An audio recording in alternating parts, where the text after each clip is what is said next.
नहीं करता है जब तक घी नहीं निकलता। निकल सकता है क्या? है पॉसिबल? दूध अपने आप को विध्वंस नहीं करता जब तक घी नहीं निकलता। जैसे ही हमारी आदतें, हमारे माइंडसेट में जो बिजनेस छुपा हुआ है, हम नौकरी के माइंडसेट में बैठे हैं, कोई आप में से 15,000 की, 20,000 की, 25,000 की नौकरी करता है, उसके माइंड में वो सेट है कि मैं वो भी कर लूं, ये भी कर लूं। इम्पॉसिबल। एक ही काम, एक ही लक्ष्य पूरा हो सकता है। प्रकृति का नियम है ये। आप प्रकृति के नियम से छेड़छाड़ करोगे तो अपने आप के साथ छेड़छाड़ कर रहे हो। अपने पुराने काम का विध्वंस करना है, तभी आपको नई कोटियां निकलेगी। यानी जिसे होते हैं ना पतझड़ में, पतझड़ आता है, देखा पतझड़ ऋतु में जब पेड़ अपने आप को विध्वंस करता है, सारे पत्ते झाड़ता है, तब इसको कोटियां निकलती है छोटी छोटी। देखा था? अगर वो ऋतु नहीं आए तो नए पत्ते आएंगे नहीं। अगर आम का बीज अगर आपने लगाया है, बीज जब अपने आप को विध्वंस नहीं करेगा जब तक वो पेड़ बनेगा नहीं। तो नियम है ये। जैसे ही आपकी सोच, पुरानी आदतें, पुरानी चीजें बदलनी होगी नई चीजों को प्राप्त करने के लिए। आप में से काफी लोग चाहते हैं बदलना, लेकिन हम दूसरों पे दोष देते हैं कि परिवार बदलने नहीं देता। यही होता है। या मेरी बीवी बदलने नहीं देती, मेरे पिताजी बना करते हैं प्रॉपर्टी में काय को दे रहा, जूता बड़ा जूता, कोई न पट्टो नहीं मिले जाते, कब तो नहीं मिले जाते, ऐसा होता है ना? बोलते हैं ना आप लोग, क्योंकि वो खुद नहीं कर पाए। क्योंकि उस समय जब वो जवान थे, यंग थे, उस समय सिस्टम ऐसा था ही नहीं।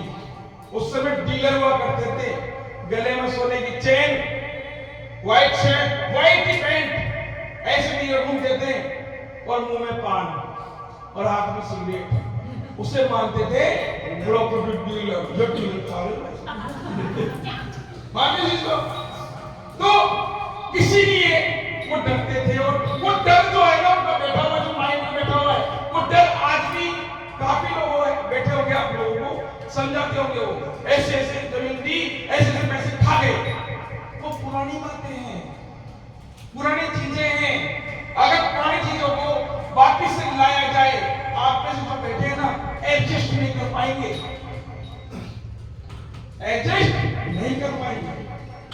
अगर 5 आदमी पैंट पहन के बैठे, 5-10 आदमी पैंट कोट में बैठे, और एक धोती वाला बैठ जाए, दिखेगा नहीं दिखेगा?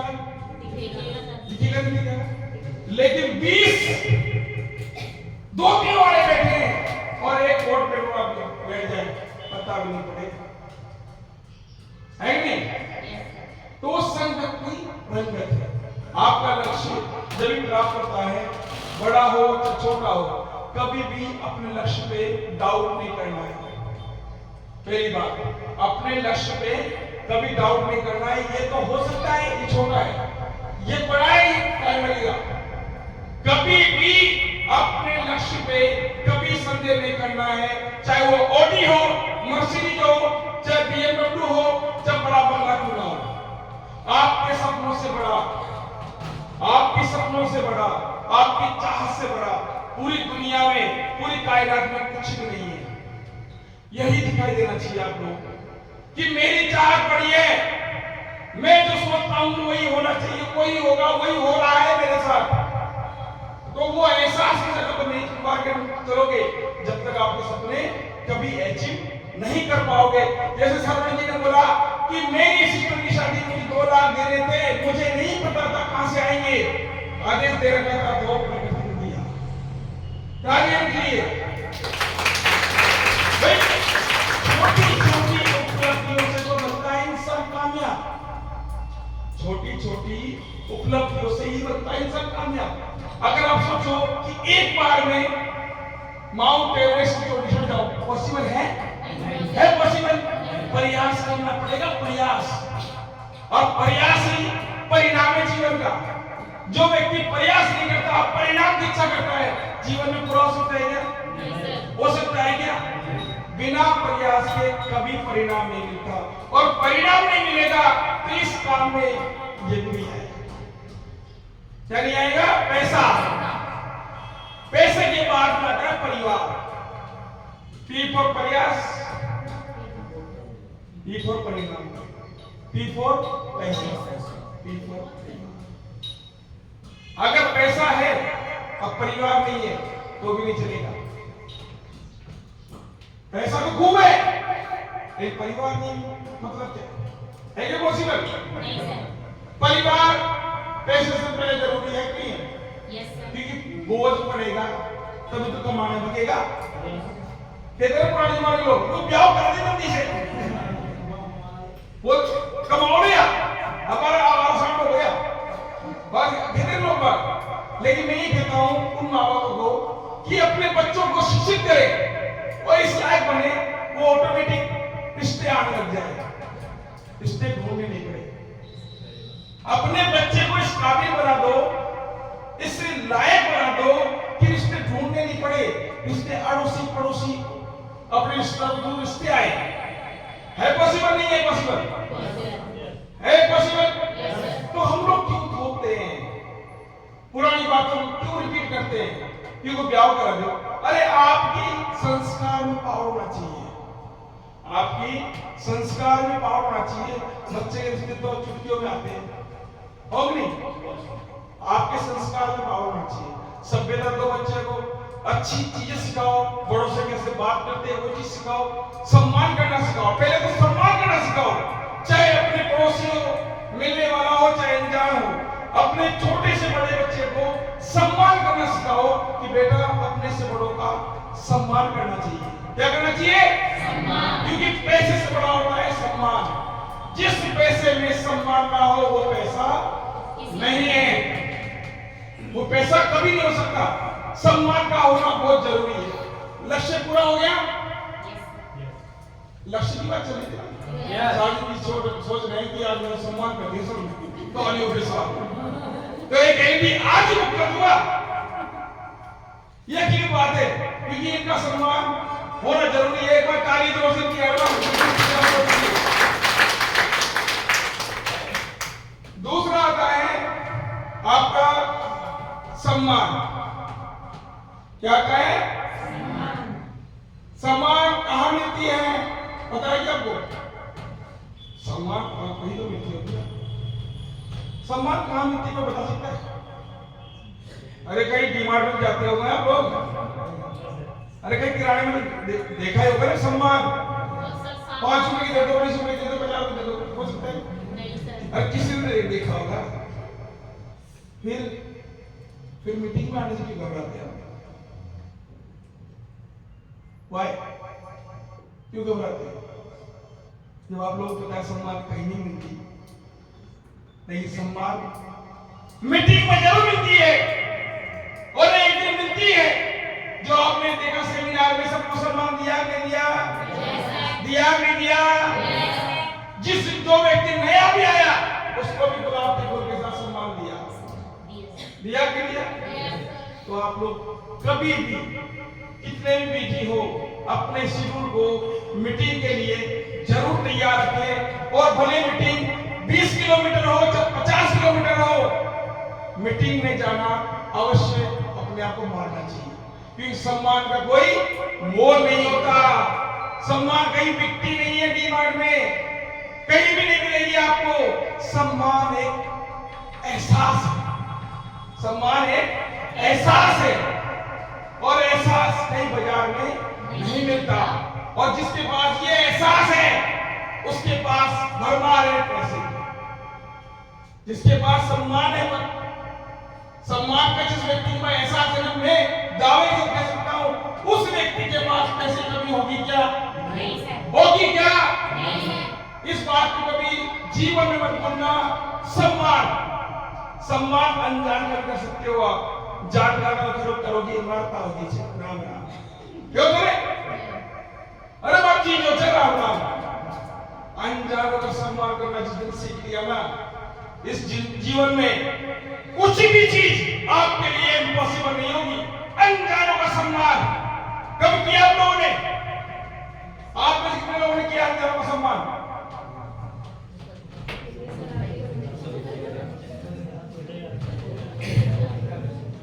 किया है? डोब देंगे, ऐसे डोब देंगे, किया डोब देंगे, सम्मान किया कभी? अनजान को जानते नहीं किया। कभी करके देखना, कभी करके देखना। मेरा वादा है, जो भी कुछ है मेरे पास उसकी देन है।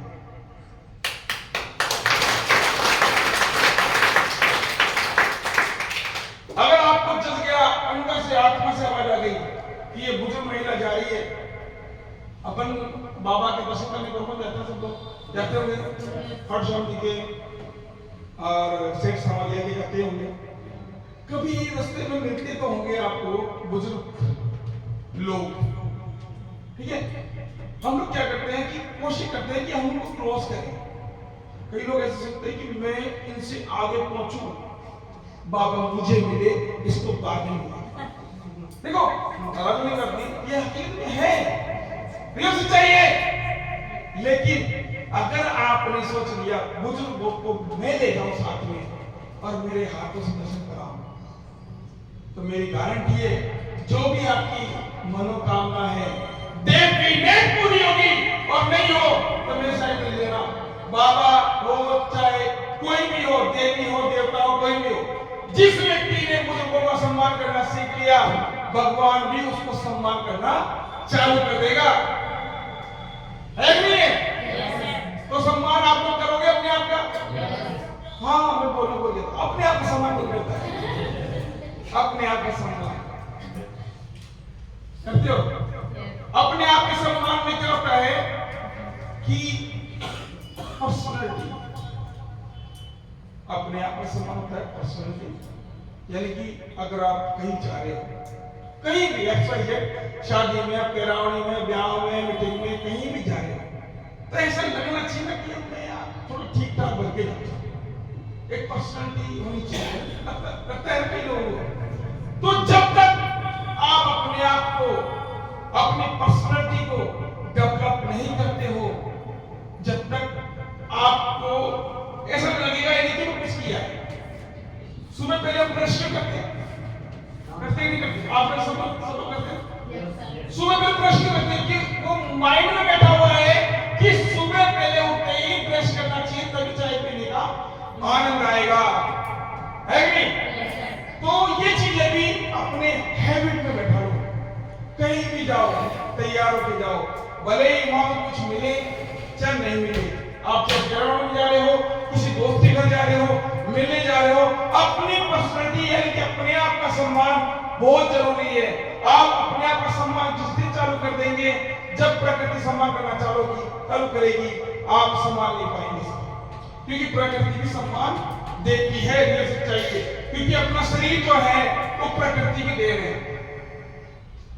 कितने को पता है कैसे कैसे?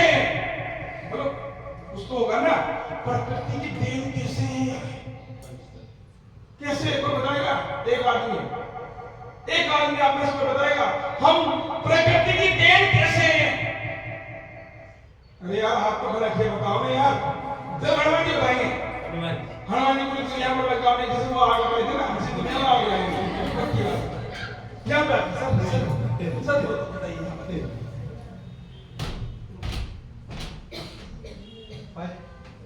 पंच तत्वों से मिला हुआ शरीर है। अगर अपन दूसरों को भी सम्मान करेंगे तभी अपन को सम्मान मिलेगा। और पांच तत्वों का नाम बताइए। कोई बात नहीं, तालियां के लिए पंच तत्वों का शरीर है। वायु, जल, आकाश, पृथ्वी और एक अग्नि। ये पंच तत्व कोई किताबी बातें नहीं है सर, क्योंकि हम पहले गुरुकुल में पढ़ते थे। आज से जब हमारी शिक्षा पद्धति थी उस समय 100 साल पहले, 80 साल पहले या देश आजादी से पहले हम गुरुकुल में पढ़ा करते थे। तो गुरुकुल में पंच तत्वों का ज्ञान जरूर दिया जाता था कि आप अपने शरीर को कैसे जागृत करेंगे, अपने जीवन के रहस्य को कैसे जगाएंगे, उन चीजों का विश्लेषण किया जाता था। उसी चीज के बारे में बताया जाता था कि आप बड़े होकर के किस क्षेत्र में आप लोग आगे बढ़ सकते हैं, उस क्षेत्र का ज्ञान दिया जाता था गुरुकुल के अंदर। और अभी क्या चल रही है? रटन विद्या, पढ़ो लिखो और नौकर बनो, पढ़ो लिखो और ये शिक्षा पद्धति किसकी है पता है आपको? अंग्रेजों की। अंग्रेजों ने क्या किया? हमारी शिक्षा पद्धति को ले गए। हमारी शिक्षा पद्धति जो थी वो ले गए और अपनी शिक्षा पद्धति को छोड़ गए। तो अपनी शिक्षा पद्धति इतनी हाई लेवल पे थी, भारत उस समय विश्व गुरु था। क्या था?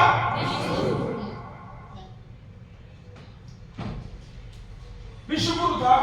विश्व गुरु और सोने की चिड़िया भी भारत था। भारत में उस समय काफी शासन आए और शासन गए, लेकिन भारत देश में एक हमारा राजस्थान है। राजस्थान कभी भी किसी का गुलाम नहीं बना। भारत में राजस्थानी एक राज्य था जो किसी का गुलाम नहीं बना, क्योंकि यहाँ पे शूरवीर पैदा हुए थे। क्या हुए थे? शूरवीर पैदा हुए थे। धन्यवाद करो अपने आप को कि राजस्थान की धरती पे आप लोग जन्मे हो। मैं यहाँ का भी नहीं हूँ, मैं खुद भी यहाँ का नहीं हूँ। आप लोग धन्य हो कि राजस्थान की धरती पे आप लोग जन्मे हो, और मैं किसी और राज्य से, किसी और स्टेट से हूँ, तो इंडियन भारत का ही हूँ नागरिक, लेकिन मेरा जन्म राजस्थान में नहीं हुआ। इस बात का दुख तो जरूर होता है, लेकिन दुख अब नहीं होता है कि राजस्थान की भूमि में रह करके आप लोगों का सेवा मैं कर पा रहा हूँ। इसके लिए धन्यवाद करता हूँ। तो भारत देश, हमारा देश जो है धर्मनिरपेक्ष राष्ट्र है। पूरी वर्ल्ड के अंदर एक कंट्री बता दो जिसमें धर्मनिरपेक्ष राष्ट्र बोला जाता है आप लोगों की नजर में? पूरे वर्ल्ड में ऐसा देश बता दो जिसको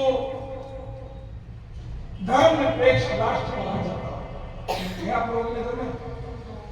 208 कंट्रियां पूरे भारत में है, उसमें से अपना भारत देश ही वन पीस है जो धर्मनिरपेक्ष राष्ट्र कहा जाता है। तालियां भारत देश के लिए।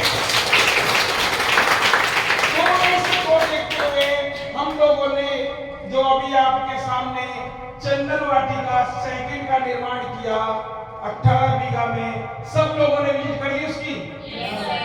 किसने नहीं करी? आपने से सब नए हैं, 4-5 लोग नए हैं। अच्छी बात नहीं, लोग बड़े चाहिए।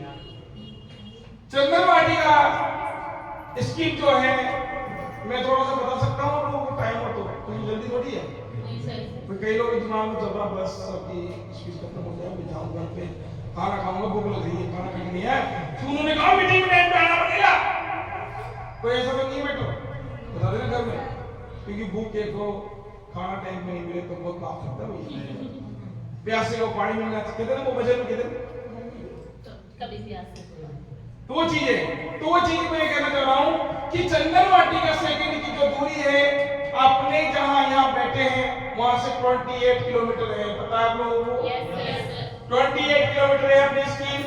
और उसकी आसपास में जो एरिया है वो है चंदलाई डैम।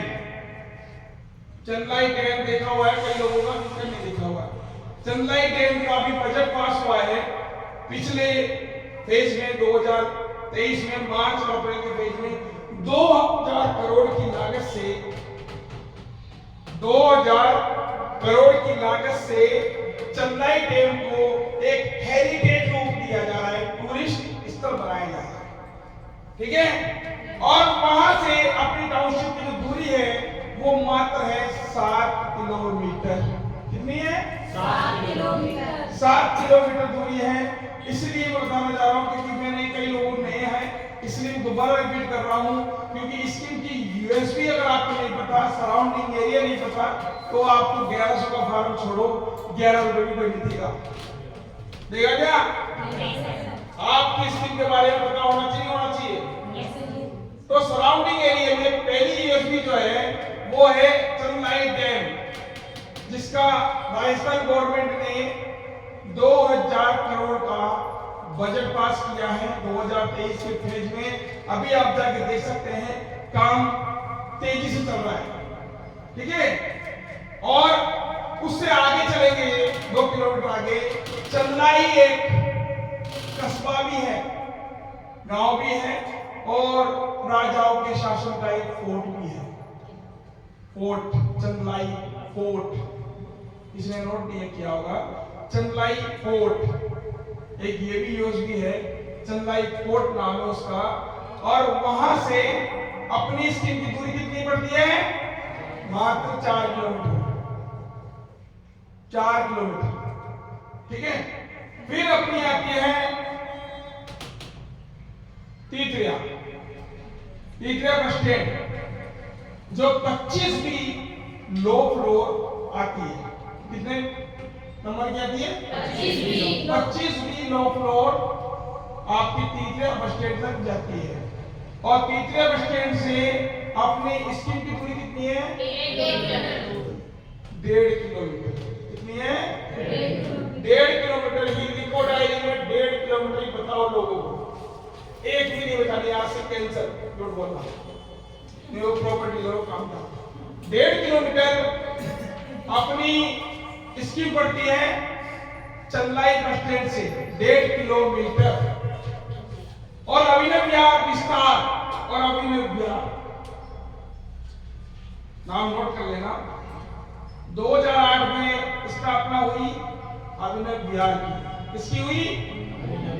अभिनव विहार 950 बीघा में स्थित है। अभिनव विहार 950 बीघा में स्थित है। विस्तार जो है वो है 9 बीघा में स्थित है, 900 बीघा में।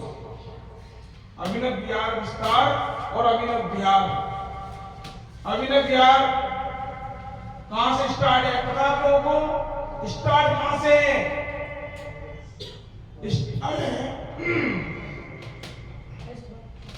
स्टार्ट है आपके बारडोली रोड से।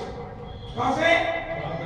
बारडोली रोड से स्टार्ट है आपके, क्या बोलते हैं, जैसे कि टेक्नोलॉजी ऑफ यूनिवर्सिटी आती है उस रोड पे, क्योंकि कई पुराने लोग भी होंगे जो जानते हो उस एरिया को, ठीक है ना। टेक्नोलॉजी ऑफ यूनिवर्सिटी के बाद में पड़ती है आपके अभिनव विहार। अभिनव विहार जो है स्टार्टिंग में लॉन्च हुई थी वो पहले, और उसके बाद 2010 में लॉन्च हुई थी अभिनव विहार विस्तार। ये अभी तक आप लोगों को इंटरेस्ट को नहीं पता था कि 2 टुकड़ों में है। आप गूगल मैप में अगर खोलेंगे तो आपको दिखाई देगा कि अभिनव विहार अलग है, अभिनव विहार विस्तार अलग है, क्योंकि अभिनव विहार विस्तार जो है वो छोटी है। पता आप लोगों को 1 किलोमीटर की सर्किल है अभिनव विहार में, 1 किलोमीटर की सर्किल है अभिनव विहार में, और अभिनव विहार विस्तार में 3 किलोमीटर की सर्किल है। कितने किलोमीटर की सर्किल है? 3 किलोमीटर सर्किल है अभिनव विहार में। और अभिनव विहार विस्तार से चंदन वाटिका की दूरी कितनी पड़ती है पता आप लोगों को? आप 500 बताओगे आज से, कितने बताओगे? 500 मीटर दूरी है। और अपनी स्कीम के बीचों बीच से जो सेक्टर रोड आ रहा है वो कौन सी टाउनशिप से आ रहा है? अभिनव विहार विस्तार से आ रहा है। आज के बाद में क्या बोलोगे? अभिनव विहार विस्तार से 100 फुट का रोड जो सेक्टर रोड आ रहा है वही बताना है आपको, 9 अभिनव विहार, ठीक है। अभिनव विहार विस्तार से 100 फुट का रोड आ रहा है अपनी स्कीम के बीचों बीच सेंटर से, और 60 फुट का जो रोड है अपनी स्कीम से जा रहा है सीधा देव विहार के लिए, देव किशनपुरा गांव होते हुए चौड़ी गांव होते हुए, ठीक है। क्योंकि स्कीम की यूएसपी बताना बहुत जरूरी है। कोई भी व्यक्ति 1100 रुपए फ्री में नहीं आते। मैं बार बार एक बात कहता हूँ, किसी भी व्यक्ति का फॉर्म भरने से पहले स्कीम को प्रॉपरली तरीके से समझाया जाना चाहिए। बस ये नहीं बोलना चाहिए तो भर दे यार, तो कहाँ करा देगा, निकल जाओ रो टेंशन मत लो, तो भर दे। वो तो भर दिया नहीं लिया तो क्या कर लोगे, अगर तो क्या। तो काका बाबा ताऊ अलग चीज होती है, लेकिन जो चीज अगर आप दे रहे हो उसकी पूरी नॉलेज, पूरी जानकारी आपकी होनी चाहिए। रिश्तेदार हो, मिलने वाला हो, दोस्त हो या अनजान व्यक्ति हो, उसको पूरी चीज बारीकी से बताने के बाद ही फॉर्म भरना है। किसी भी कस्टमर से फोर्स नहीं करना है कि आप भर दो। कारण क्या है, उससे हमारी कंपनी का नाम खराब होता है और आपका तो होता ही है। क्योंकि वहां प्रेशर वाली बात आ जाती है कि आपने फॉर्म भर दिया और उसका ड्रॉ में नहीं आया। मान लीजिए 5 फॉर्म से भर दिया, 5 नंबर नहीं आए और भर तो दिया आपने, और आप देखा नंबर बेटी सुने खाए तो 99 बोलो तो भर दे, अरे तो पक्की बात 99 नंबर आओ तो भर दे 5 फॉर्म। अब बेचारा ने भर दिया 5500 को देखा और उसके एक भी प्लॉट नहीं निकला, तो दूध किसके बनेंगे सब?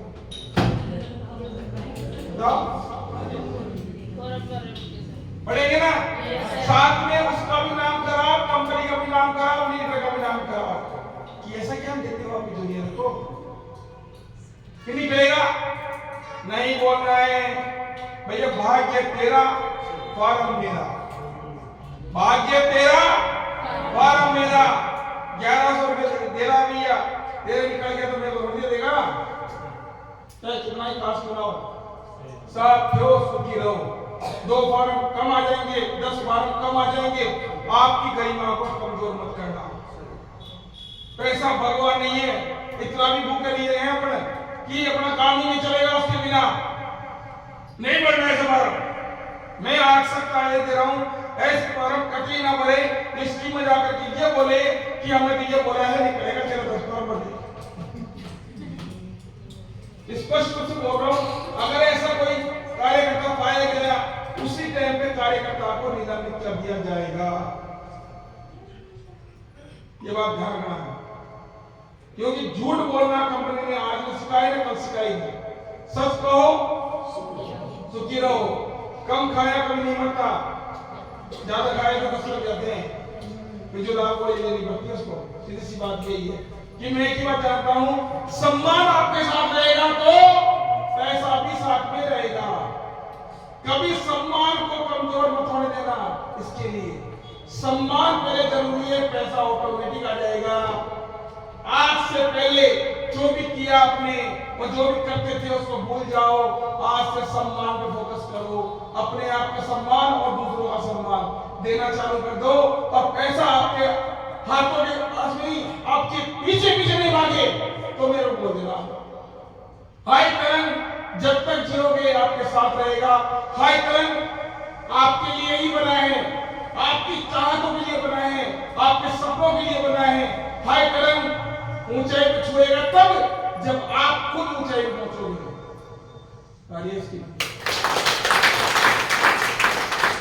और मैं एक बात और कहना चाहूंगा कि हाई करंट रजिस्टर्ड ग्रुप जो नाम है, आप में कितनों लोगों को अच्छा लगता है? इसका अर्थ मालूम है? नए लोगों से पूछो। अर्थात इसका मालूम है कि हाई करंट ही नाम क्यों रखा? हाई टेंशन रख देते, हाई टेंशन जो तारे होती है, हाई करंट क्यों रखा? क्योंकि ऊंची लहरें, लहरें देखा आपने? लहरें कभी ऐसे चलती है कैसे? यूं यूं चलती है वो, यूं अप डाउन। तो इसीलिए इसका ऊंची लहरें ऊंचाई पे भी जाएगी, नीचे भी जाएगी, तो ऊंचाई पे भी जाएगी। इसीलिए इसका नाम रखा है हाई तरंग स्टेट ग्रुप, जो आपके सपनों को, छोटे को भी बड़ा कर देगी, छोटे सपनों को भी आपको बड़ा कर देगी। आप कभी सोचा भी नहीं होगा वो चीज आपके हाथों में होगी। क्योंकि हाई तरंग का नाम मेरे दिलो दिमाग में 2017 से घर कर बैठा था। प्रकृति को आदेश दे रखा था कभी ग्रुप बनाऊंगा तो हाई तरंग में बनाऊंगा। 2017 में मेरे डिक्शनरी में लिखा हुआ था। मुझे नहीं पता था कब होगा, लेकिन 5 साल गुजरे और आप लोग मेरे सामने आ गए, इस सदन पर सामने आ गए। क्योंकि प्रकृति को दिया हुआ आदेश रियल में 100% काम करता है। अब मानो या ना मानो, इससे प्रकृति को फर्क नहीं पड़ता। प्रकृति तो अपना काम करती है, करती रहेगी। अगर आप 10 बीघा का खेत बोए हो तो 20 बीघा की फसल कभी नहीं होगी, 10 बीघा की होगी। अगर आपने 100 बीघा खेत बोया है तो 100 बीघा की फसल होगा, लेकिन कितनी बोरी फसल होगी ये अंदाजा कभी भी नहीं लगा सकते आप। क्योंकि अपना कर्तव्य है बीज बोना, अपना कर्तव्य ध्यान रखना।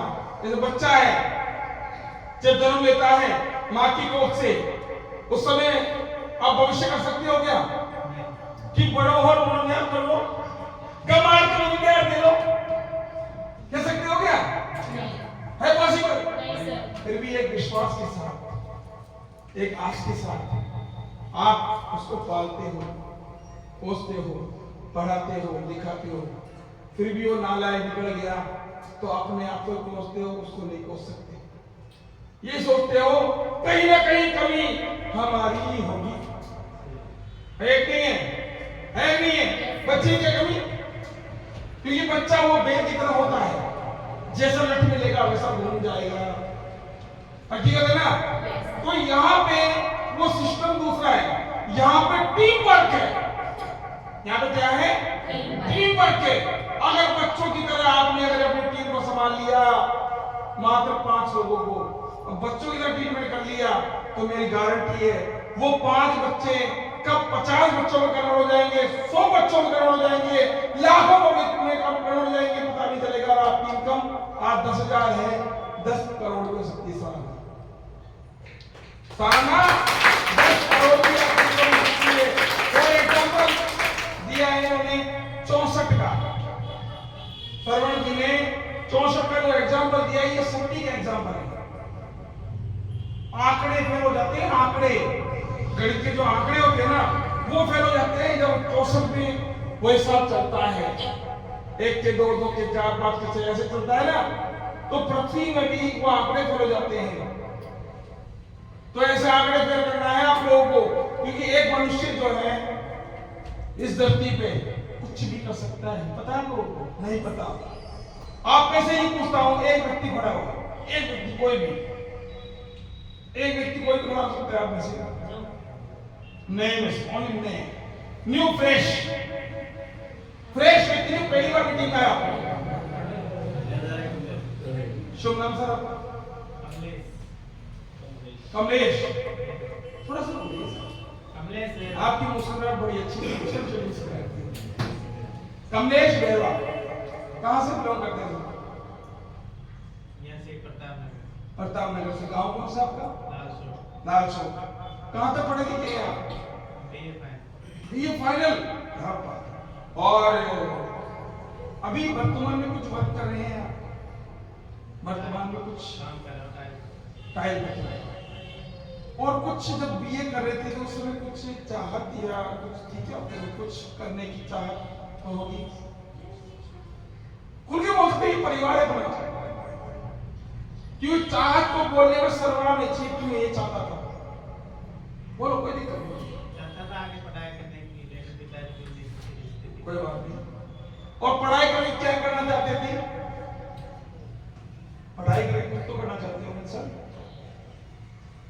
बताइए। शर्मा नहीं रखनी है, खुल के बोलो कि मेरी ये चाहत सर पूरी नहीं हो पाई। जॉब करने की तालियां भी करिए जॉब से। मेरी बात समझने की कोशिश करिए, कोशिश करी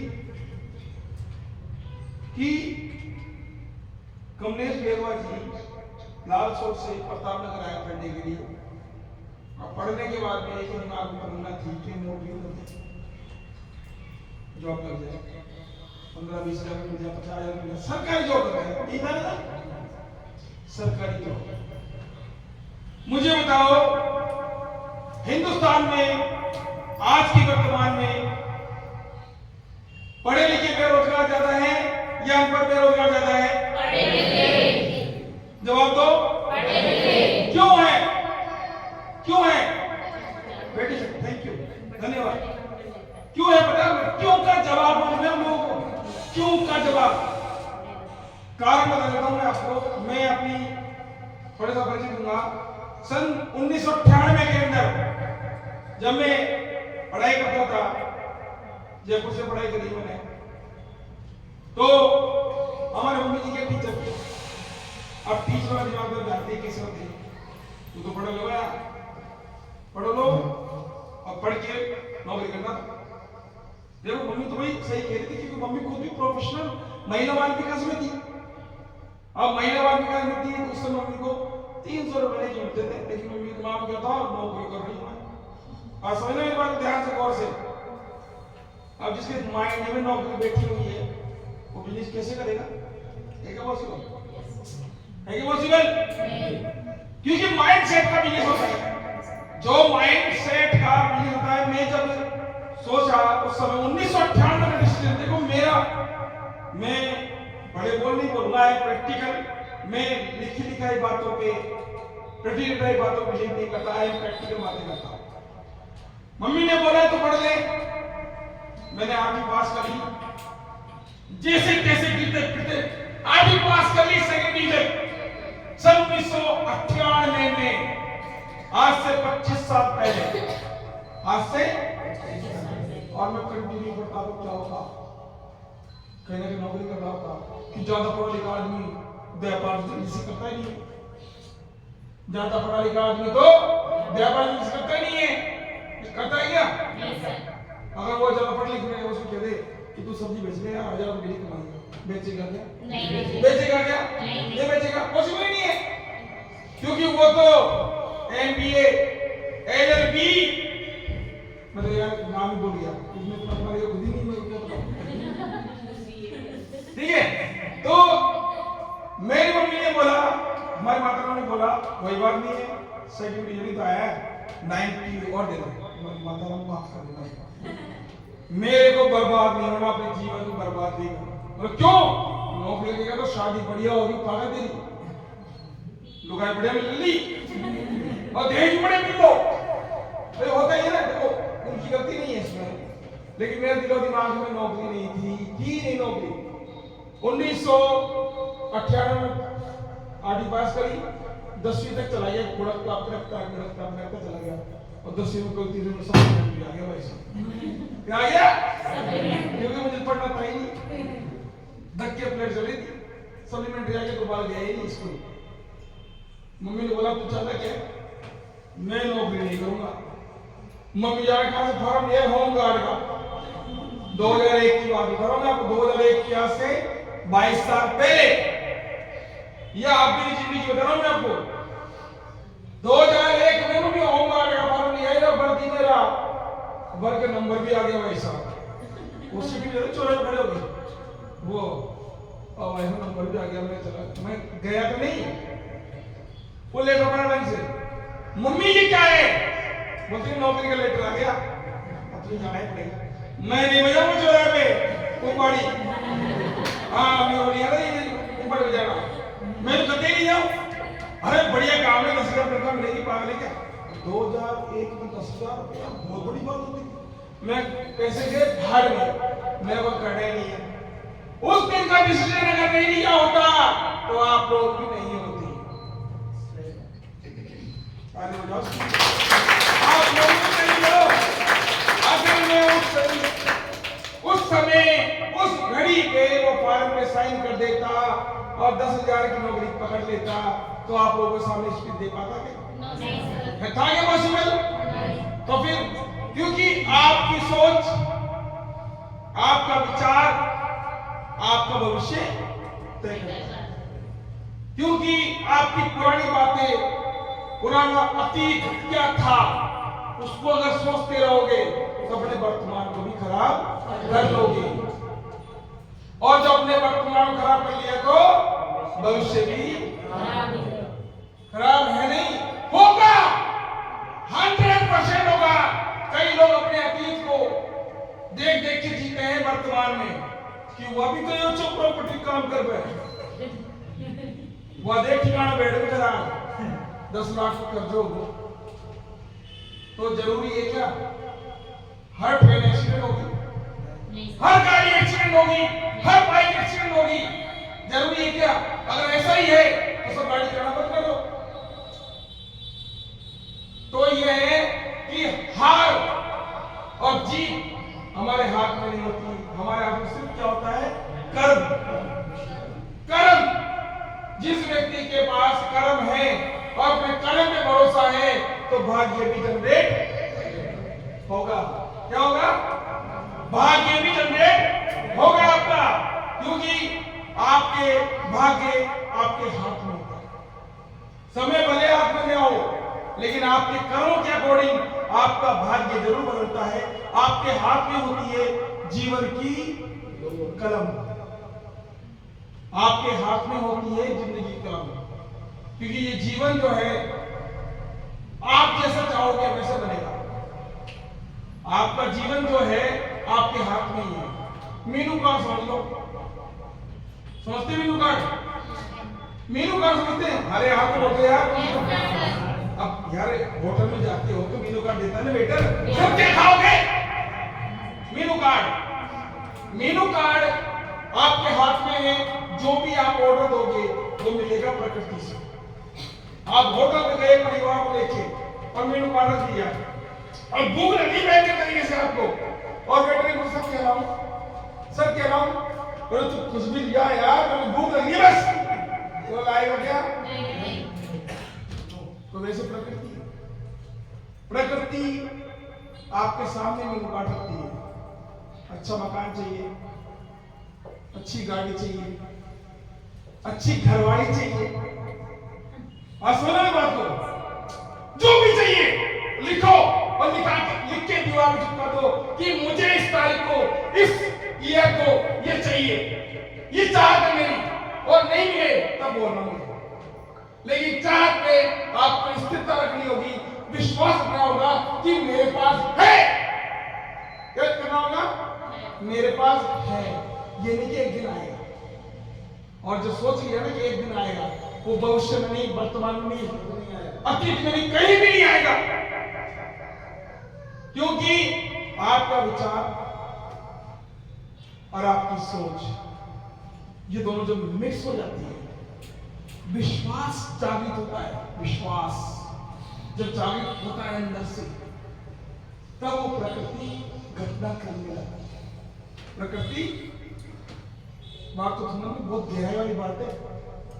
आपका सोच, आपके विचार, आपकी सोच और आपका विचार जब दोनों मिक्स होती है, दोनों मिक्स होती है, देखा कभी मिक्स होती है? देखा कभी किसी ने देखा? देखा है? अरे देखा है यार, क्यों झूठ बोल रहे हो? देखा तो होगा, क्योंकि हर व्यक्ति के साथ घूमती हो, हर व्यक्ति के साथ तो घूमती है भाई। सोच विचार नहीं घूमती क्या?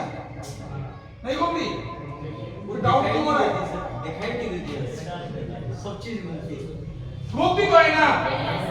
दिखाई देने मतलब है अपने अंतर्मन को दिखाई देना चाहिए, अपने अंतर्मन को एहसास होना चाहिए। सोच विचार जब दोनों मिक्स हो जाते हैं तो विश्वास का जन्म होता है। विश्वास का जन्म तभी होता है, विश्वास का जन्म हो गया तो उस विश्वास को घटनाक्रम में लाने के लिए प्रकृति अपनी पूरी शक्तियां लगा देती है। प्रकृति अपनी पूरी शक्तियां उसमें लगा देती है। ये कड़वी सच्चाई है। आई एम प्रैक्टिकल, मैं प्रैक्टिकल हूं। अगर विश्वास नहीं हो तो जगत बड़ा कच्ची बस्ती स्टैंड यहां से मात्र 500 मीटर, आधे किलोमीटर दूर होगा। किसी को पूछ लेना, सोमनाथ नाम का एक प्राणी यहां पे रहता था या नहीं रहता था? 2010 में 11 में क्या था? I am practical. ये नहीं कि रटी रटाई बोल रहा हूं। प्रकृति को जब मैं समझा, अपने रहस्य को समझा, जीवन को समझा कि मेरा जीवन क्या क्या कर सकता है, तो मैं समझ में आई मेरे। और जब मैं आदेश देने लगा, मीनू कार्ड यूज करने लगा, तो वो चीज मेरे सामने घटित होने लगी। तो आप लोग भी चाहोगे नहीं चाहोगे? दिल से, आत्मा से। प्रकृति को झूठ पसंद नहीं है। प्रकृति को झूठ बोल दिया ना, बहुत घातक साबित हो सकता है। अगर आपने झूठ बोल दिया तो प्रकृति जो रिलेशन लाएगी, झूठ का मतलब यह है कि अगर आपने किसी के लिए गलत भावना रख ली, किसी को गलत शब्द बोल दिया, तो प्रकृति लौटा के आपको देती है। ध्यान रखना।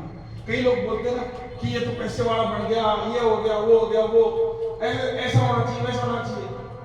उसके साथ कभी नहीं होता है। वो होता उसके साथ ही है। जो बोल रहा है उसके साथ होता नहीं हो, उसके परिवार के साथ होता है। ये 101% है, क्योंकि जैसा बीज बोओगे वैसा फल मिलेगा। ये प्रकृति का आदेश है। आज से और अभी से हाई कर्म मिनिस्टर ग्रुप में अगर आए हो तो अंदर आत्मा से आना भैया, वरना मत आना। क्योंकि हाई कर्म मिनिस्टर ग्रुप आप लोगों की सेवा के लिए है, आप लोगों की चाहत पूरी करने के लिए है। आप 1 लाख कमा रहे हो, 10 लाख कमा रहे हो, 20 लाख कमा रहे हो, उससे मैटर नहीं करती है। हाई कर्म मिनिस्टर ग्रुप आपका सम्मान करना चाहती है, आपके हर सपने पूरे हो, ये दुआ रखती है हाई कर्म मिनिस्टर ग्रुप। और आपकी इनकम आज वर्तमान में जो है उससे 10 गुना इनकम कर देना चाहती है। आज जो भी है आपके पास 10,000 है, 20,000 है, 25,000 है, मैंने क्या किया उससे 10 गुना हाई कर्म आपको देना चाहती है। यस या नो? यस। चाहते हो आप लोग? यस। दिल से, यस। आत्मा से? यस। तो अपने लिए करूंगा। एक बार जोर से बोलो। फिर से बताओ। क्योंकि एक तुम्हारा कार्य होगा, क्योंकि मेरा वादा है, मेरा सपना है कि आपके घर में हर साल दिवाली नहीं आनी चाहिए, पर डे दिवाली आनी चाहिए। आपके घर में हर साल दिवाली नहीं, पर डे दिवाली आनी चाहिए। मेरा विचार है, मेरी सोच है, तो मैं अपनी वाणी को विराम दूंगा। डायनेमिक डायरेक्टर हमारे अशोक कुमार रावत जी हाई कर्म ग्रुप में पधार चुके हैं और इनको 5 मिनट का समय दूंगा सेटअप होने के लिए। और 5 मिनट इनकी तारीफ कर देता हूँ थोड़ी सी। कैसा लगा सब लोगों को? अच्छा लगा? हर गुरुवार को कुछ भी हो जाए, शादी होए, ब्याह होए, वो तो होगा। सर में दर्द होगा, पेट में दर्द भी होगा, लेकिन गुरुवार की मीटिंग कभी मिस नहीं होना चाहिए। अगर अपने आप को कामयाब बनाना चाहते हो तो सीखना जरूरी है। और जो व्यक्ति सीखने की लालच रखता है, सीखने की चाहत रखता है, उसकी प्रकृति की चाहत पूरी करती है। क्यों? सीखना जरूरी है। मैं मान सकता हूं कई नए लोगों को बैठने में थोड़ी दिक्कत आती है, 2 घंटे कैसे बैठो, आज तक तो बैठो होता है ना। नए लोगों पर परेशानी आती है क्योंकि कोई व्यक्ति कारीगरी करता होगा, खड़े खड़े करने जाता होगा। भाई देखो, हर इंसान की हैबिट होती है, धीरे धीरे ही हैबिट चेंज होती है। अब जो व्यक्ति 2 धूप में काम करता हो, एकदम से एसी में काम करने बोल दिया जाए 5 दिन तक खराब हो जाएगी, होगी नहीं होगी? तो वैसे ही है। इस रियल एस्टेट को पहले रियल में समझना होगा। रियल में है क्या? ये है क्या? बड़ा हाई कर्म मिनिस्टर ग्रुप, इतना बड़ा नाम लिखा हुआ है। ये है क्या? जब तक आप रियल एस्टेट के बारे में जानकारी नहीं रखोगे, अपने चाहत में रखोगे कि मुझे इसी को सीखना है और इसी से जीतना है, आप अपने आप की जीत आपके हाथ में होती है। मैंने कहा ना कि जीवन की जो कलम है, क्योंकि पूरा जीवन जो है ना रचनाकार है। ये पूरा जीवन जो है रचनाकार है। रचनाकार आप खुद हो अपने जीवन की। रचनात्मक सृष्टि का निर्माण करते हो आप लोग। पृथ्वी का निर्माण किसने किया? बताओ थोड़ा बताओ। पृथ्वी का निर्माण किसने किया? मनुष्य ने। पृथ्वी का निर्माण प्रकृति ने किया। पृथ्वी का निर्माण प्रकृति ने किया, लेकिन प्रकृति ने निर्माण किसका किया? मनुष्य का। प्रकृति ने निर्माण किसका किया? मनुष्य का। और जो डेवलपमेंट किया पृथ्वी का, वो आपने किया। सोचो, अगर मैं बात करूं 1 लाख साल बैठ करने की, तैयार हो? कोई एक आदमी तैयार होगा? अब 1 लाख साल बैठ उठा के ढोड़ा लिखा, 1 लाख साल बैठ। अगर आप चले गए ना, जिंदा नहीं आओगे, इतना डेंजर ना होगा। क्योंकि उस समय 18 घंटे का दिन हुआ करता था। उस समय अपना जन्म नहीं था, प्रकृति में अपना जन्म नहीं था। 1 लाख वर्ष पहले जब डायनासोर खत्म हुए, जब जाके 20,000 50,000 साल पहले मनुष्य की उत्पत्ति हुई थी, आदिवासी के रूप में। पता है ना, लोग बड़े बीए एमकॉम जो भी डिग्री ले किया तो हमने आदि मानव की बात जिए थे। जैसे जैसे ज्ञान प्राप्त हुआ, सबसे पहले खान पान भी नहीं था अपने पास। क्या नहीं था? खान पान नहीं था, और कच्चा ही खाते थे आदिवासी की तरह। पकाना भी बाहर में सीखे, जला के सेकना। अनाज की उत्पत्ति भी नहीं थी उस समय। अनाज की उत्पत्ति तो अब कुछ सालों से, 200-300 सालों से अनाज की उत्पत्ति हुई है, जब मनुष्य समझने लगा। इस धरती को मनुष्य जब अपनी सोच को बदला, संसाधन बदले, क्योंकि आविष्कार ही, आवश्यकता ही आविष्कार की जरूरी होती है। आवश्यकताएं बढ़ी, आवश्यकताएं बढ़ी तो आविष्कार बढ़े, और आविष्कार बढ़े तो आपके सामने डेवलपमेंट आया। पहले झोपड़ी में रहते थे, फिर मकान बने, बने कि नहीं बने? तो वो चीज है, मनुष्य एक व्यक्ति जब पूरी पृथ्वी को बदल सकता है, तो आप गली मोहल्ले में बदल सकते हो ना। गली मोहल्ले में ज्यादा नहीं बदलना। अगर गली मोहल्ले को बदल दिया तो आपका जिला भी बदल जाएगा। बदलेगा कि नहीं बदलेगा? क्योंकि चुंबक के साथ चुंबक नहीं रहता जल्दी से, लोहा रहता है। और लोहा जब रहता है चुंबक के साथ परमानेंट, तो एक दिन वो भी चुंबक बन जाता है। तो जैसी संकट में रहोगे वैसे अपने आप को डेवलप करोगे। आज नए लोगों का मैं धन्यवाद करूंगा, जिन लीडर्स का धन्यवाद करूंगा, वो नए लोगों को लेके आए, और नए लोगों से निवेदन ये करूंगा, अपना थोड़ा सा समय मैनेज करके कम से कम 21 गुरुवार को अपने आप को मीटिंग में लाए, और अपनी समस्या को भी रखे हमारे सामने कि सर मैं ये करना चाहता हूँ, ये नहीं हो पा रहा। ऐसा नहीं है कि मीटिंग में मैं बोल रहा हूँ तो आप मेरे से मिल नहीं सकते। नए कार्यकर्ताओं से निवेदन करूंगा, कोई भी समस्या आ रही हो, हर फॉर्म में मेरे नंबर लिखे हुए हैं, है कि नहीं है? तो प्लीज कॉल करें मेरे को कि ये सब समस्या आ रही है, ये व्यक्ति समझ नहीं पा रहा है। तो मैं 24 आवर्स अपना नंबर चालू रखता हूँ, प्लीज कॉल करें, चाहे रात को, चाहे दिन को, चाहे सुबह कॉल कर सकते हैं। और करने की इच्छा सामने वाली को होनी चाहिए, पाने की इच्छा सामने वाली को होनी चाहिए। हम तो एक सहयोगी हैं, एक माध्यम है। तालियां के लिए और हमारे अशोक कुमार रावत जी इसको गा रहे हैं, और अपनी बहुमूल्य शब्द जो बताएंगे उसका आनंद लेना। और कोई लोग डिस्टर्ब मत होना, 10 मिनट का समय वो देंगे आपको। स्टेज पर अशोक कुमार रावत जी, कम ऑन द स्टेज।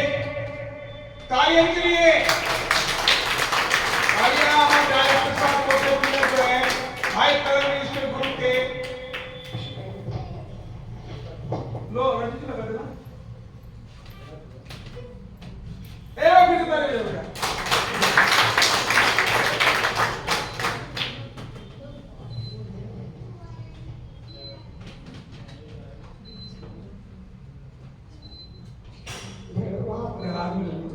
हाँ बोलो बोलो, ठीक है?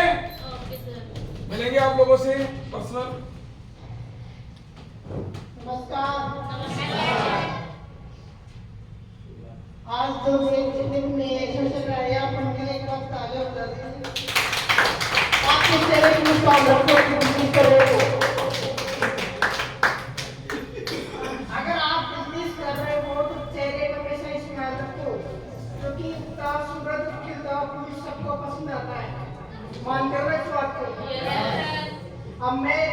रियल एस्टेट के बिजनेस को डेवलपमेंट करने, रियल एस्टेट बिजनेस को आगे बढ़ाने, रियल एस्टेट बिजनेस को अच्छा करने, आप अपना डेवलपमेंट करने के लिए कुछ चीज बता रहा हूँ, थोड़ा सा ध्यान दे लेना।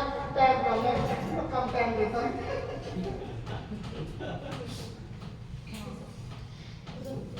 इन पे आप जोड़ देना, लाइफ को उठा लेना, या आपको रिलेशनशिप बहुत काम देगी। जहां भी जाओगे ना, मेरी बात कहीं गलती नहीं होती।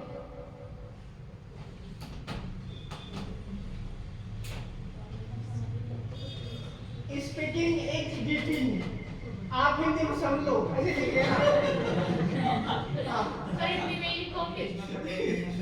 बोलना एक हथियार है हिंदी में, ठीक है। पहला, अपनी बात को स्पष्ट तरीके से कहो। कहीं भी बैठो आप, कहीं भी मीटिंग करो, अपनी बात को स्पष्ट तरीके से कहो, ठीक है।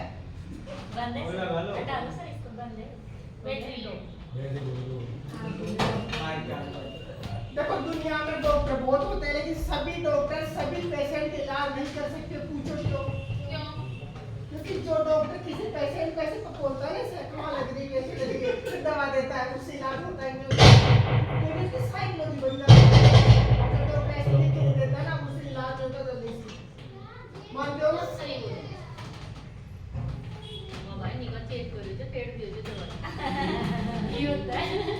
ठीक है।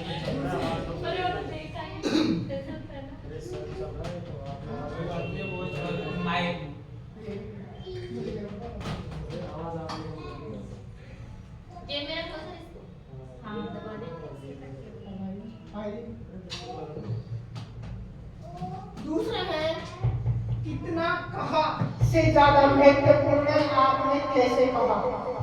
मार्केट में आप लोगों के पास जाते हो तो अपनी बात को ऐसे रखो सामने वाले के पास समझ में आए। दुनिया में काम होता है तरीके से, मान लो ना।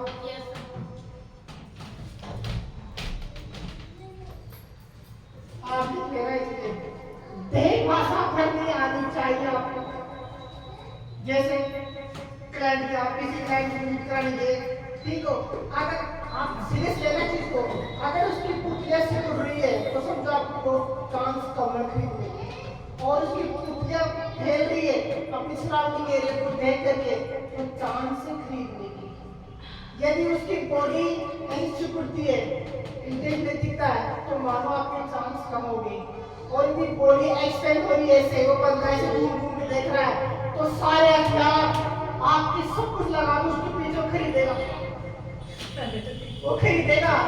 आप थोड़ा सा कुछ करना है तो आपको बॉडी लैंग्वेज बनाना चाहिए। बॉडी लैंग्वेज दुनिया की सबसे बड़ी परिभाषा होती है। ये लिख लेना, गहनता पैदा करनी होगी क्लाइंट के प्रति।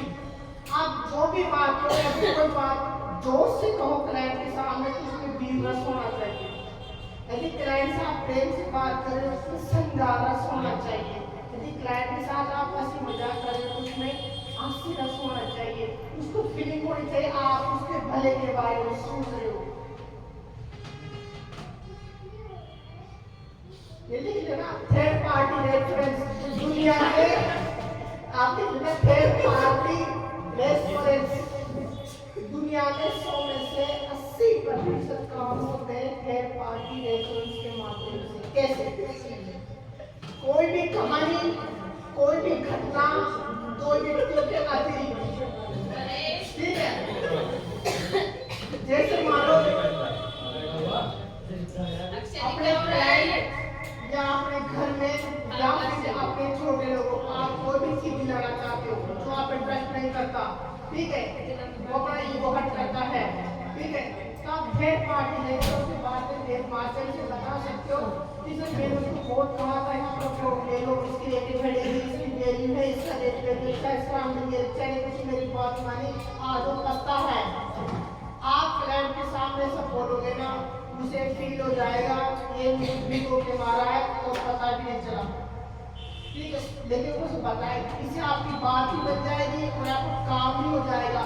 थर्ड पार्टी रेस्टोरेंट से ईगो लेयर का अपनी सेल्स बढ़ती है, आप इसको यूज करो जब क्लाइंट को विजिट कराने जाओ तब। आप समझते थे थर्ड पार्टी?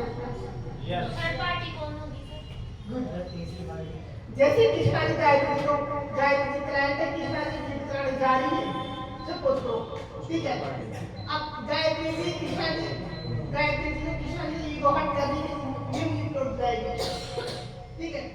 इस कंडीशन में आप कृष्णा जी किसी थर्ड व्यक्ति का नाम लेंगे कि मैंने उसको इस तरह से बताएगा, इसकी रिसर्च मेरी अच्छी है, पर्सनालिटी मेरा अच्छा है, फ्यूचर अच्छा है, उसकी मेरी बात मानी गई, आज वो बता रहा है, तो ये गायत्री जी फील कर लेगी कि इसने मुझे मेरे बारे में घेरा है, लेकिन इसका ईगो हट नहीं होगा वहां पर, ये उस बात को फॉलो कर लेंगे। यहाँ होती है third party third reference, party इसको यू दिया गया, उदाहरण देंगे हम किसी थर्ड पर्सन का। समझिए ना, यस सर। मान चले सालिए थर्ड पार्टी रेफरेंस में सामने वाली पार्टी का ईगो हट जाता है, अपना काम भी बन जाता है और इससे सेल्स भी बढ़ती है, ठीक है।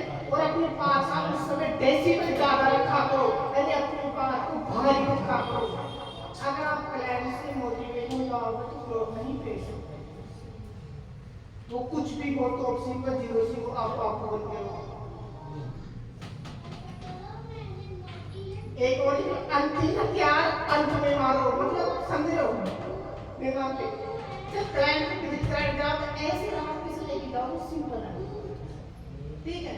और जब उसे विजिट कराने जाओ ऐसे राह के जाओ सादा और अच्छा है, ओपरा कैसे मारो, ठीक है। और प्लॉट की जो अपने जो साइड की जो लास्ट विशेषता है वो चीज अपने लास्ट में बताओ, पहले मत बता दो। अगर आपने पहले विशेषता पहले बता देंगे ना तो आप आगे बात पूछेंगे नहीं, ठीक है।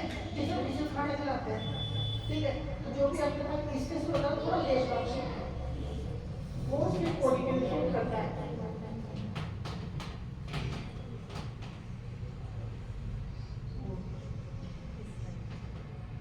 अपने कहानी का इस्तेमाल करो, आप लिख लेना खुद की कहानी का। दुनिया में 60% काम भी सामने वाले से रिलेशन की, जब आप खुद की कहानी बताते हो ना तभी बनता है। कैसे? जैसे मान लो मैं गायत्री को मीट कराने जा रहा हूँ, अब गायत्री को ट्रस्ट की मुझसे क्यों लोग लेगी, क्यों? अगर मैं इनके साथ में फिर भावनात्मक रिलेशन बनाऊंगा, ठीक है, अपनी कहानी बताऊंगा कि मैं भी यहीं रहता हूँ, मैं भी बहुत दिन तक ऐसा रहा था, ठीक है, मैंने भी यहाँ पर प्रो किया, फ्यूचर देख करके तो आप सोच सकते हैं उसका फ्यूचर कैसा है, तो उसका रिलेशन बढ़ेगा।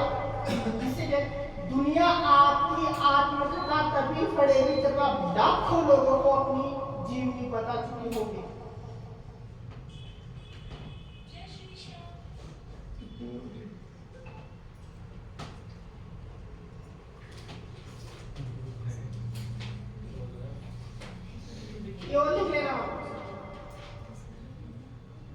प्रस्तुत नहीं करना है, कायल करना है, लिख लेना, मैं किसी बोलता हूँ प्रस्तुत नहीं करना, कायल करना है, ठीक है।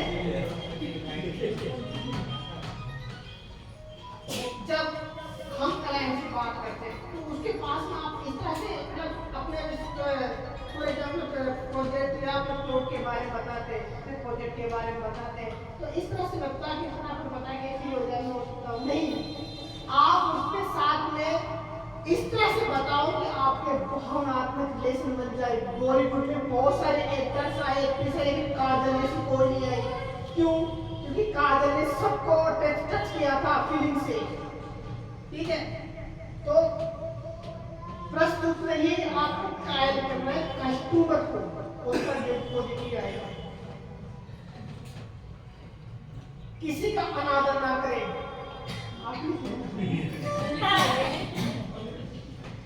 गरीब हो या अमीर हो, उसका सम्मान ही सबसे पहली संपत्ति होती है, ठीक है। तो आप जानते हो तलवार से लगी हुई घाव भर जाता है, लेकिन जीभ से शब्दों से लगी हुई घाव कभी नहीं भरता। जीभ में लगी हुई कोई भी चोट शरीर में सबसे पहले सही हो जाती है, आप सोच लेना, लेकिन जीभ के द्वारा लगी हुई पीढ़ियों तक नहीं होती। इसलिए कभी भी क्लाइंट का अनादर ना करें, वो चाहे लोग ले या ना ले, उसके प्रति आपका ईगो हर्ट नहीं होना चाहिए, ये ध्यान रखिए। क्योंकि जो व्यक्ति आपसे आज जुड़ाना, आप कभी भी इज्जत नहीं कर सकते, वो बंदा आपसे कब करोगे रिक्वायरमेंट कर ले।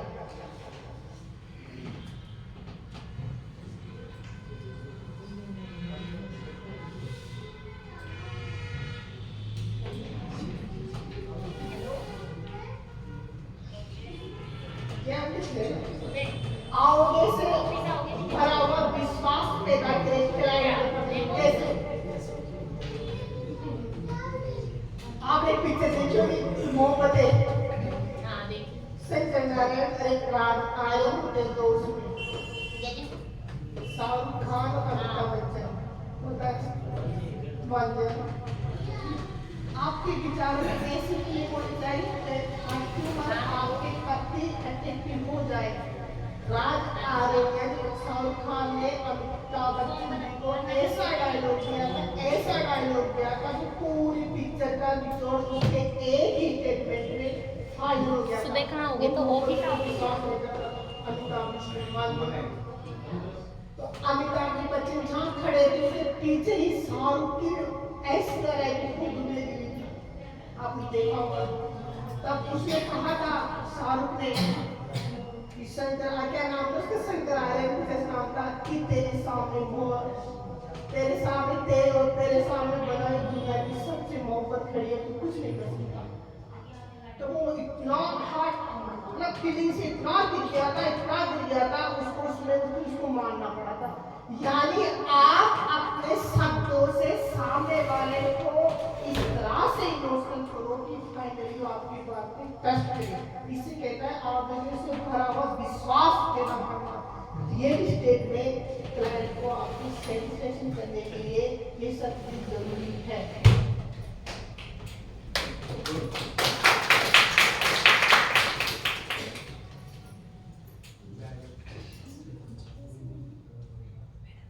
कभी सीधा हमला, इसका मतलब कैसे?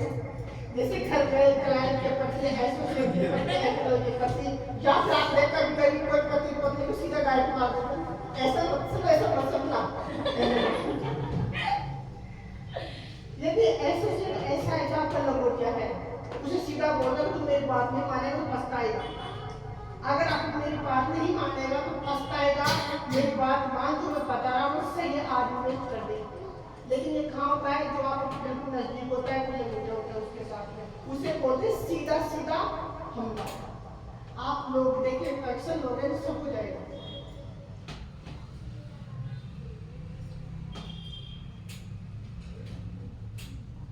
एक होता है गंदे से डांट दपट, यानी कभी क्या ऐसे क्लाइंट मिलते हैं हमें, ऐसे मार्केट में मिलते हैं जिनको है ना वो बंदे डिसिप्लिन देकर होते हैं, वो पहले आप डिसिप्लिन को देखते हैं, ठीक है।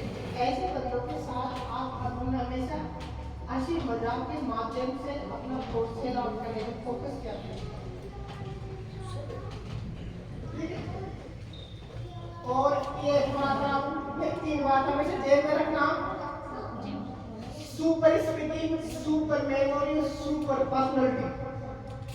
दुनिया में कहीं भी जाओ, ईटिंग सिस्टम कहीं भी करो, अगर आपके पास तीन चीज है आप कहीं भी डिफॉल्ट नहीं होंगे। सुपर मेमोरी आप समझते हो, आपकी याददाश्त में चाहिए आपसे पढ़े 20 साल पढ़े बात पे आपकी याद है। स्पीकिंग ऐसी होनी चाहिए कि सामने वाला ट्राई हो जाए, और आपकी पर्सनालिटी ऐसी होनी चाहिए कि सामने वाला ये कभी डाउट नहीं कर सके कि बंदा किस फील्ड से है। आपकी पर्सनालिटी ये चीज हमेशा सामने वाले पर पॉजिटिव देखिए। रियल एस्टेट में चीजों का बहुत रोल है, ठीक है। आज के लिए मैं इतना बताऊंगा, स्पीच रीडिंग बोलते हैं, इसके बोलने का हथियार भाषा के संबंध से आर्थिक गुण से बनता है। भाषा के संबंध से आर्थिक गुण से बनता है। आपको इसको अपनी लाइफ में प्रैक्टिकली लेकर के रियल एस्टेट में इसको यूज लो, ठीक है, आपके रिजल्ट बदल जाएंगे।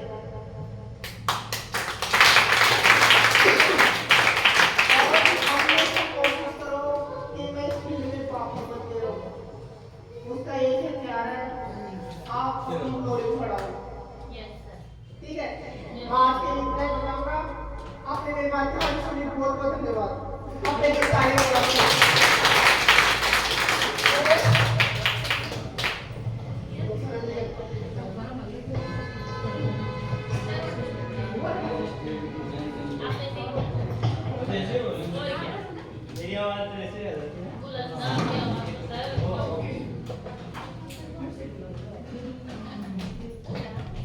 बुलंद है मेरी आवाज? Yes sir. अच्छा, हाँ।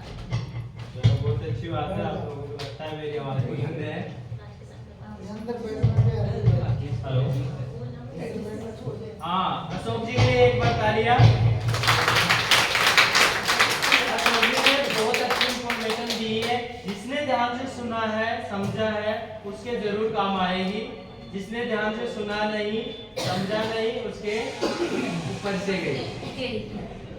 मानते हो ना इस बात को? Yes sir. और अब मैं थोड़ा सा जानना चाहूंगा कि जो भी आज ये चंदन वाटिका के फॉर्म भर रहे हैं, कितने कितने फॉर्म कंप्लीट हो चुके हैं, 1 बाय 1 बताएंगे। वीना जी कितने हो गए फॉर्म कंप्लीट? 10। वीना जी के लिए तालियां। और साजन जी आपके? हाँ, 15। इनके लिए भी तालियां।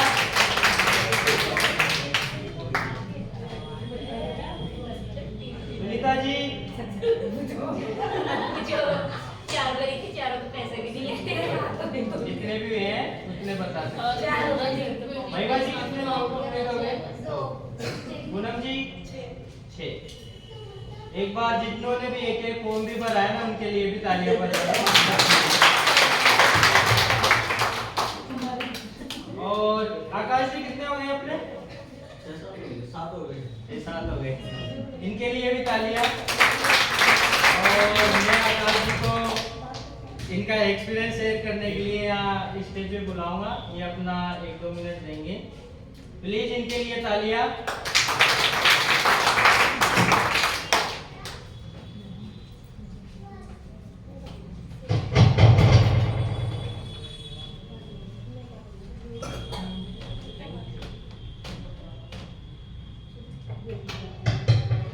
नमस्कार।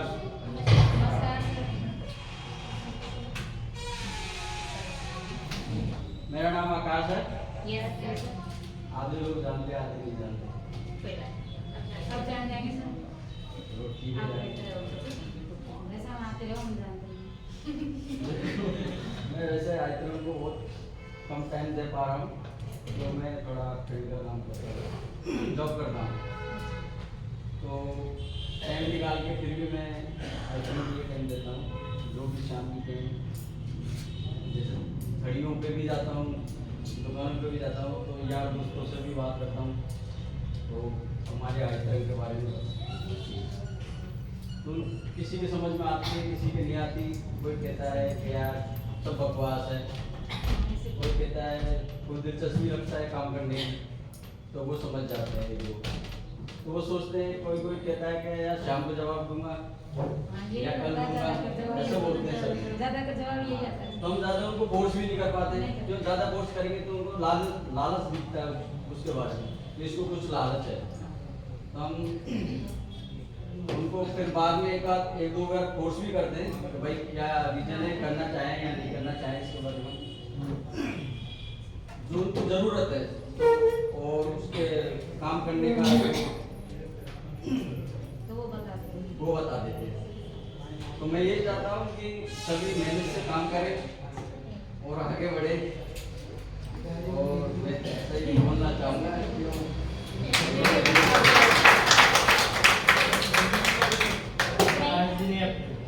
क्या बोलूँ बताओ। फोटो लेनी?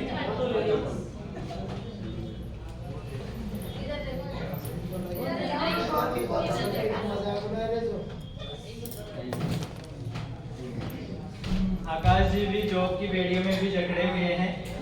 मैं चाहूंगा, इनके लिए प्रार्थना करूंगा जल्दी से जल्दी ये उससे आजाद हो जाए और फुल टाइम हाई तरंग परिवार को ये अपना सहयोग दे। और मैं अभी स्टेज पे बुलाना चाहूंगा सम्मान के लिए गणेश जी।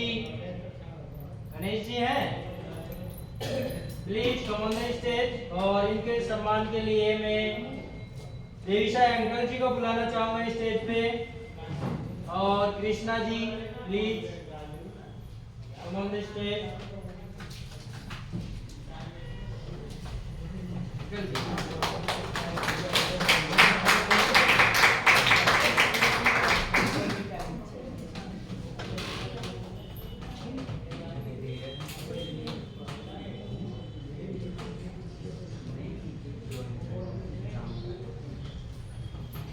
और ये भी अपने दो शब्द बोलेंगे, नाम और कहाँ से।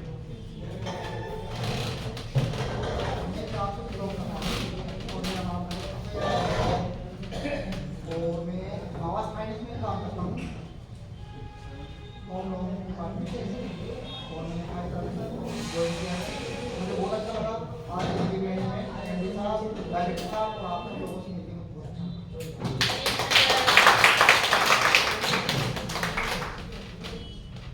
और अब मैं बुलाना चाहूँगा स्टेज पे सम्मान के लिए जावेद जी, और इनके सम्मान के लिए मान सिंह जी और गायत्री जी को स्टेज पे बुलाना चाहूँगा।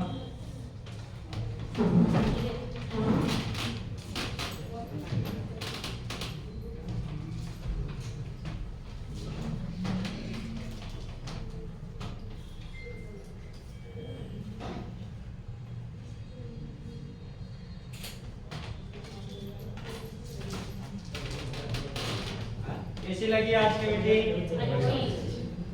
इसको और अच्छी बनाने के लिए अपना सहयोग देते रहें। नेक्स्ट थर्सडे को जो मीटिंग होगी उसमें जो नए लोग हैं, पुराने लोग हैं, वो संकल्प लेके आ सकते हैं। कम से कम 2 लोगों को अपने साथ लाएं, जैसे मैंने वो मैट्रिक बताई थी, क्योंकि उसी से आपका टारगेट, आपका लक्ष्य, आपका उद्देश्य पूर्ण हो सकता है और उसी के लिए आप काम करें। बहुत बहुत धन्यवाद, आप लोगों ने मुझे शांतिपूर्वक सुना, इतनी शिद्दत से बैठकर शांति से। और मैं चाहूंगा कि आप एक बार और अपने लिए तालियां बजाएं। और लाइनें में बोलना चाहूंगा, असफलता एक चुनौती है, इसे स्वीकार करो। क्या कमी रह गई देखो और सुधार करो। जब तक ना सफल हो नींद चैन को त्यागो तुम। संघर्ष का मैदान छोड़ मत भागो तुम। कुछ किए बिना यूं ही जय जयकार नहीं होती। कोशिश करने वालों की कभी हार नहीं होती।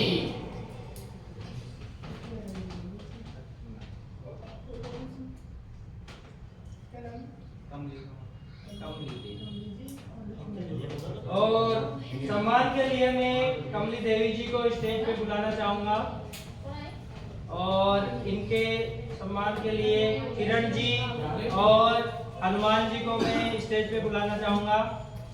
Please come on the stage.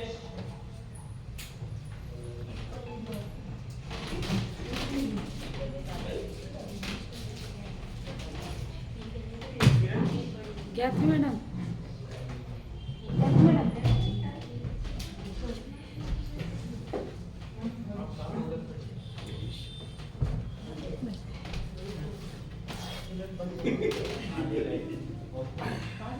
नहीं रहने दो, तुम पीछे कोई नहीं, ऐसे उठा के ले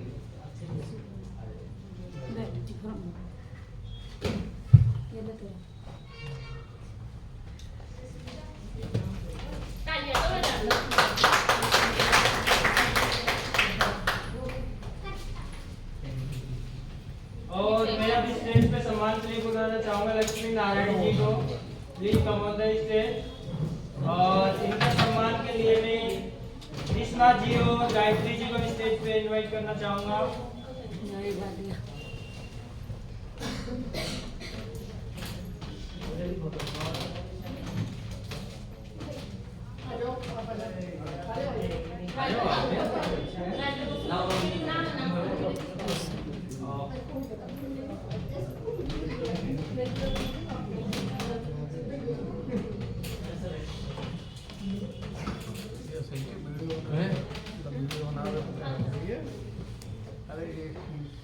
अच्छा अच्छा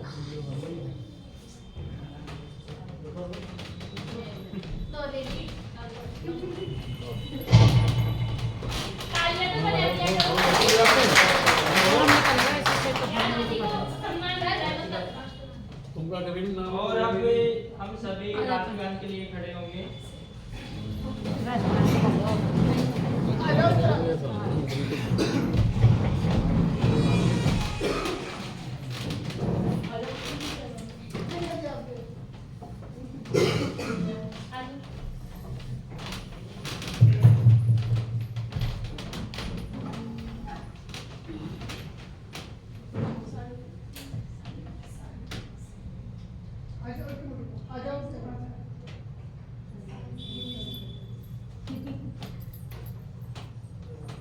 तो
आप लोग जो नए हैं, मैं निवेदन करूंगा कि आप लोग जो पहली बार आए हैं, वीडियो बन रहा है ना, आप लोग या किसके आप सामने लोग खड़े हो? आज आए आभार व्यक्त करता है, तहे दिल से धन्यवाद करता है और आप इसी तरह आगे बढ़ते रहें और आगे चलते रहें। ये राष्ट्रगान के साथ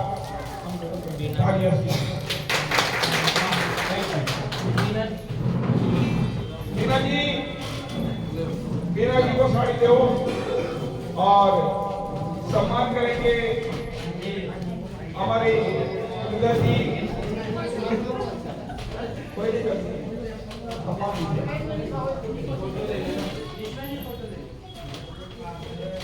फोटो लेंगे।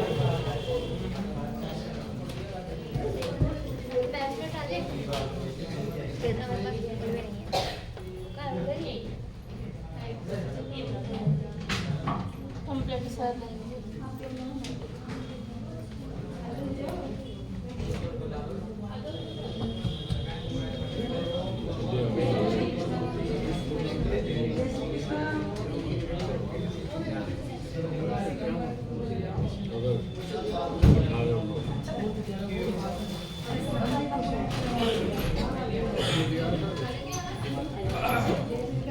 कितना लंबा हो गया है इसमें? इनको फॉर्म और ये चालू ही है।